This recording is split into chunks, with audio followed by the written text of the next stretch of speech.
Good morning, boys and girls. I am so excited to see you again. I still miss you so very much. I have to tell you, it's really hard to read stories out loud when I don't have an audience. So I created an audience and I want to show you my audience and show you all your friends. So I'm going to turn you around for just a minute so you can see all my friends that I'm reading to. Can you see my audience? I see Franklin and I see Arthur and there's Can't hear you, Miss A. oh, okay. Can you hear me now? Yeah. Okay. Everybody wave at Dobby. Say good morning, Dobby. He misses all of the boys and girls in the library too. Today, I'm going to read you a story because I think it can help you with things that you do at home. The story for today is called Hooray for Reading Day. And I'm reading it to my audience. And the story is about a little girl who's not a really good reader. And it makes her nervous when she has to read out loud. Let's see how she solves her problem. Are you ready? Hooray for Reading Day. The author is Marjorie Collier, and it's illustrated by Arthur Howard. Here we go.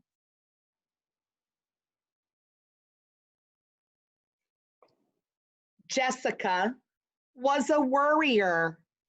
She worried all the time.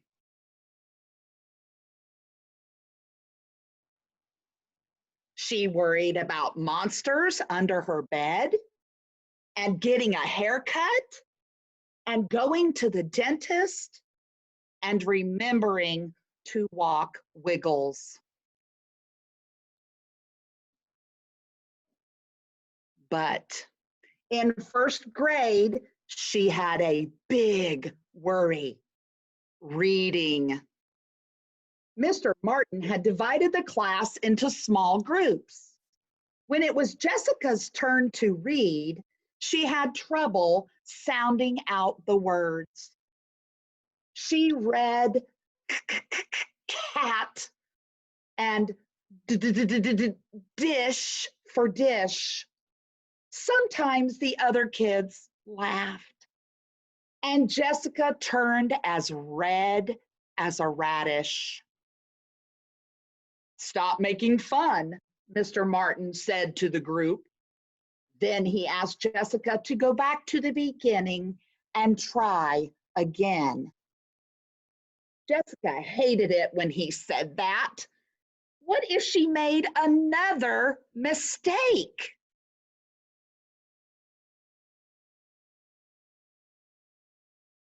One morning, Mr. Martin gave the kids a book called Hot Pot. Please read the first sentence out loud, he said to Jessica.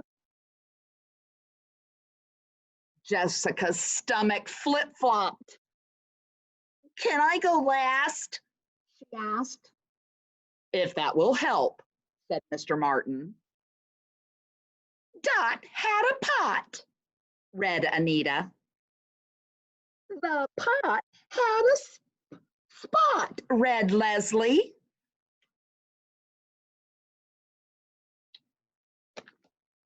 Dot put the pot on a cot, read Bobby. What a dumb story, thought Jessica. Your turn, said Mr. Martin. Jessica took a deep breath. The pot was snot, she read. Everyone laughed at her mistake. Jessica wanted to sink into the floor. Mr. Martin said, shh, to the class. Then he turned to Jessica. Try again. I know you can do it. Jessica looked down. The words swam around the page. She closed her eyes so that the words would stop swimming. Then she opened her eyes and read, "The pot was hot." "Much better," said Mr. Martin. The next morning, Mr. Martin announced, "Friday is reading theater day. I want each of you to read a line from your books out loud, and I want you to dress up in costumes. That will make it more fun. I've invited your parents, and we'll have cupcakes and juice." Jessica's stomach turned a somersault. Read out loud? Wear a costume? She thought she'd rather get a splinter in her tongue than do that.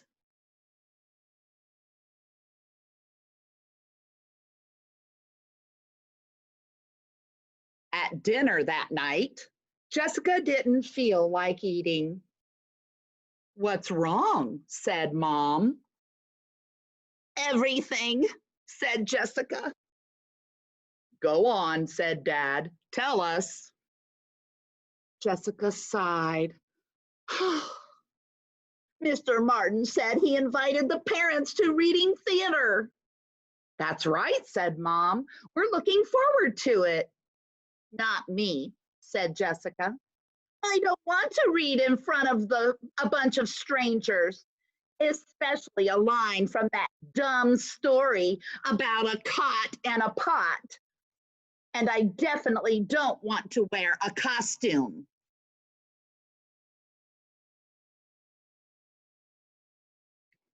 "Why not?" said Mom. "I had to do that once. It wasn't easy since I was the slowest reader in first grade. Then one day everything clicked and I became the best reader in the class." "Oh," said Jessica. "I'll help you with your costume," said Laura. "You could dress up as a sheet." "Or a pillow," added Tom. "Very funny," said Jessica.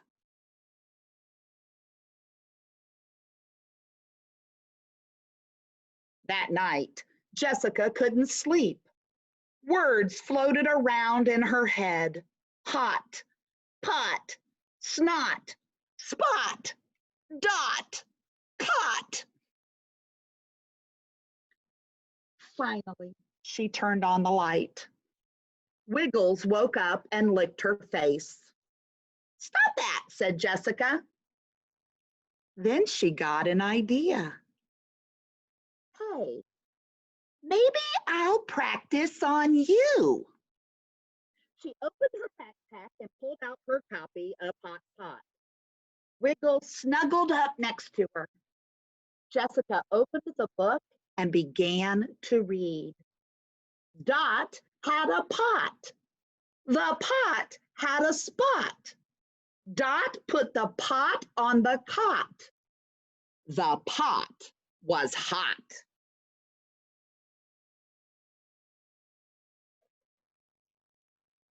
Jessica looked at Wiggles. "I didn't make any mistakes," she said. "It's easy to read to you."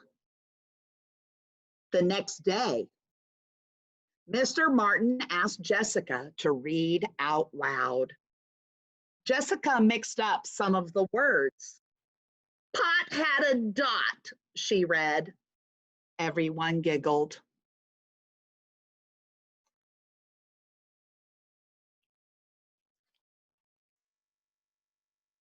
"Don't worry," said Mr. Martin. "It's not the end of the world if you make a mistake." But to Jessica, it was. She'd have to practice all day and all night for reading theater. When Jessica got home, she read to Wiggles. She read the whole story through without making any mistakes. Wiggles gave her doggy kisses. Maybe if I can read to you, said Jessica, I can read to anybody. If Mom learned to be a good reader, why can't I? Arf, arf, barked Wiggles.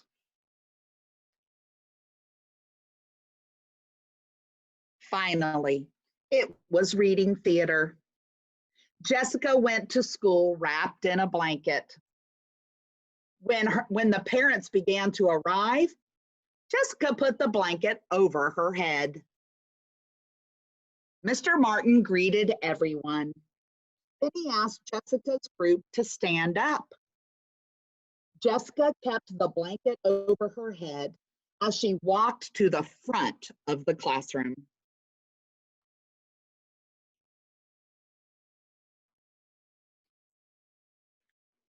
Anita read first, then Leslie.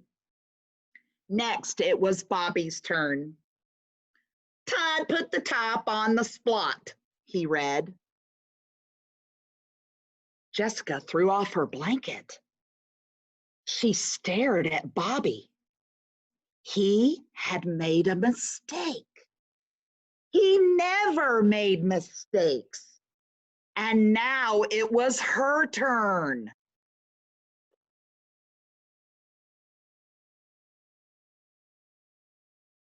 Jessica's knees shook.